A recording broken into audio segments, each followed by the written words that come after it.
আমি এই হাদিসটির প্রেমে পড়ে গেছি। আপনি যখন নীরবে ঘরে বসে কান্না করেন, আল্লাহ তখন ফেরেশতাগণদের উদ্দেশ্য করে বলেন, কোন জিনিস আমার এই বান্দার চোখে পানি আনলো? ফেরেশতাগণ বলেন, আপনার বান্দা সুখে নেই, আপনার বান্দা অনেকদিন হাসেনি।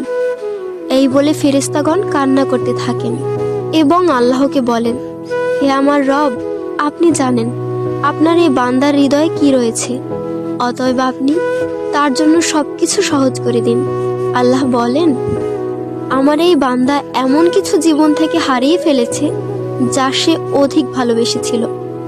অতএব আল্লাহ বলেন, আমি শপথ করছি, আমার বান্দা তার জীবন থেকে যা হারিয়েছে এর চেয়ে উত্তম জিনিস তাকে এনে দেব, যা দেখে দুনিয়া ও আখিরাতের সবাই বিস্মিত হবে। আলহামদুলিল্লাহ।